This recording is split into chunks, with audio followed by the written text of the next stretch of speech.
ஏன் இந்த இயேசுவை பிடிச்சிட்டதுனால தான் அப்படி ஆயிடுச்சு. நாங்க இயேசுவை நம்பினோமே, ஜெபம் பண்ணோமே, நாங்க எல்லாம் நல்லா தானே செய்யறோம், ஏன்ட்டு கேள்வி கேட்கறீங்களா?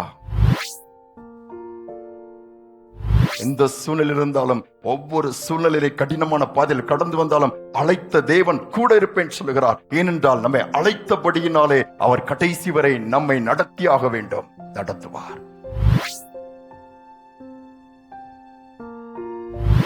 ஆண்டவர் இரட்சகருமாகிய இயேசுவின் இனிதான நாமத்தில் இந்த 10வது மாதத்தில் உங்களை வாழ்த்துவதில் மிகுந்த சந்தோஷம் அடைகிறேன். நாட்களும் காலங்களும் வேகமாய் ஓடிக்கொண்டிருக்கிற இந்த காலகட்டத்திலே கடந்த 9 மாதங்கள் கர்த்தர் நம்மை பாதுகாத்து பராமரித்து போஷித்து உடுத்துவித்து அற்புதமாய் நடத்தினாரே. இந்த மாதத்தில் அவர் நடத்த வல்லவராயிருக்கிறார். வேதத்தில் ஒரு வசனத்தை வாசித்து தியானித்து நாம் ஜெபிக்க போகிறோம்.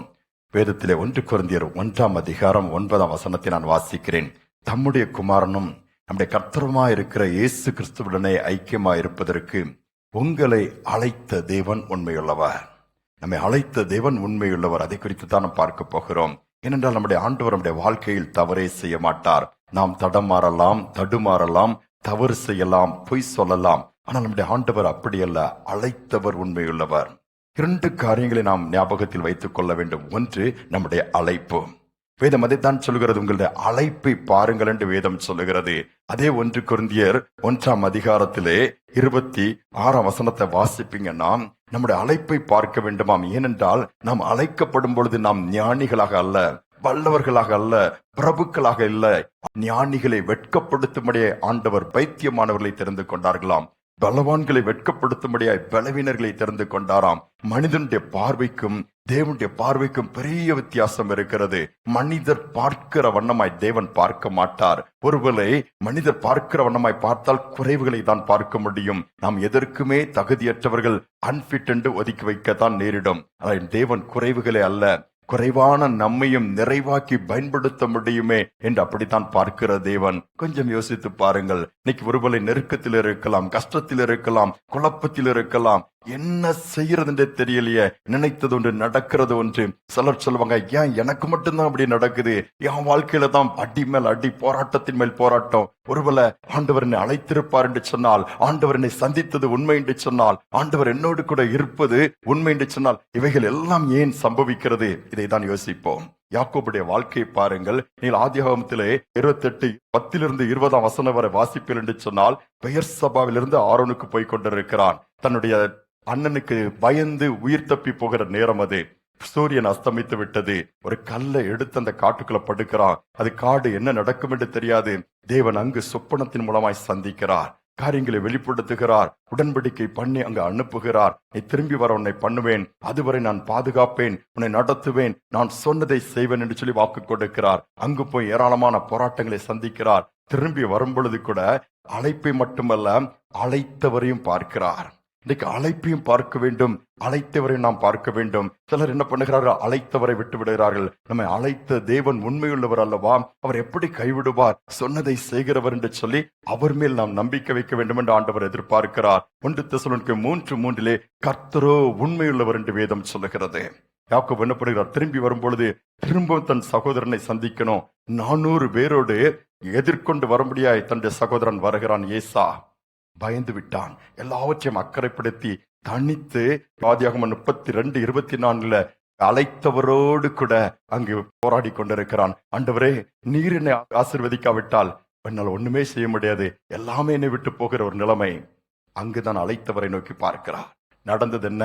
மீண்டுமாய் அழைப்பை உறுதிப்படுத்துகிறார், அற்புதமாய் நடத்துகிறார். விரோதமாய் வந்த ஏசா சேர்ந்து விடுகிறான். சந்தோஷமாய் பயணங்கள் தொடர்கிறது. குறித்த காலத்திலே குறித்த இடத்திலே வாசம் பண்ணக்கூடிய பாக்கியத்தை கொடுக்கிறார். நம்முடைய ஆண்டவர் உண்மையுள்ளவர்.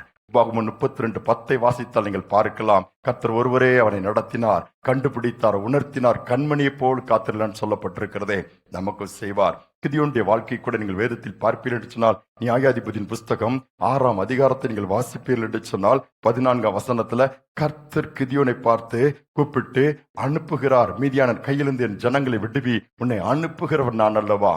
அழைப்பை குறித்து சந்தேகம் வருது, கர்த்தர் அதை உறுதிப்படுத்துகிறார்.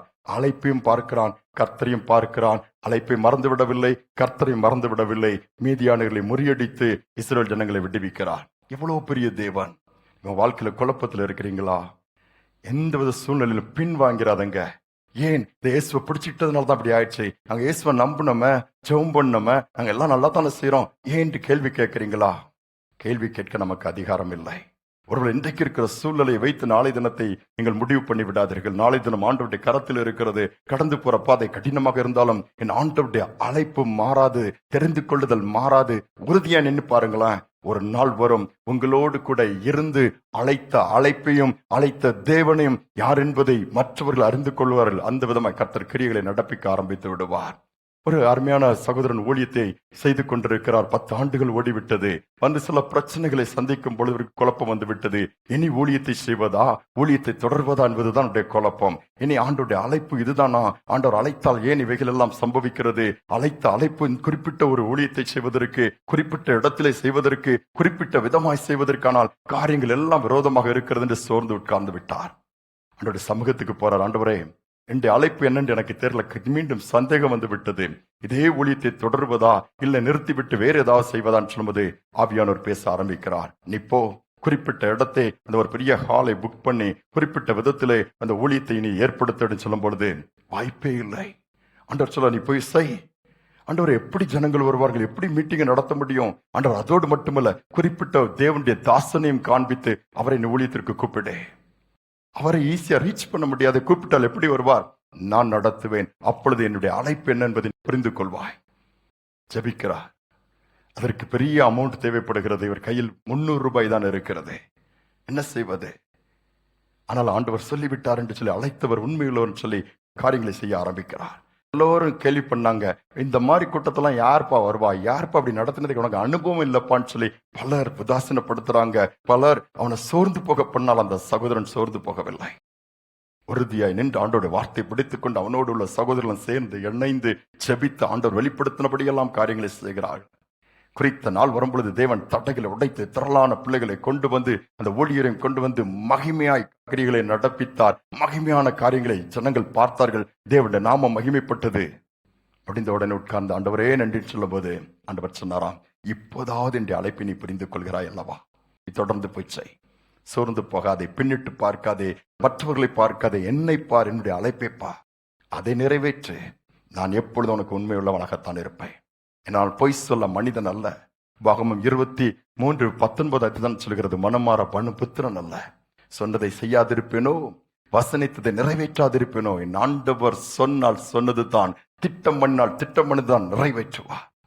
அவரோட சோர்ந்து போய் நம்பிக்கை இழந்து போய் இனி வாழ்க்கையில ஒண்ணுமே இல்லை, எல்லாம் முடிஞ்சிருச்சுது, முடிவெடுக்க தெரியல, குழப்பமா இருக்குது, உண்மையிலே ஆண்டவர் என் கூட தான் இருக்கிறாரா, எங்க தப்பு பண்ணேன், எதனால இது நடந்துச்சு, 1000 கேள்விகள் உங்களுக்கு இருக்கலாம். இதெல்லாம் ஓரத்துல வச்சுட்டேன். நமக்கு எல்லாமாக இருக்கிற இயேசுவை நோக்கி பாருங்க. நீங்க தானப்பா என்ன அழைத்தீங்க, நீங்க தானே என்ன கூப்பிட்டீங்க, வந்திருக்கிறேன். Lead me, guide me Lord, teach me.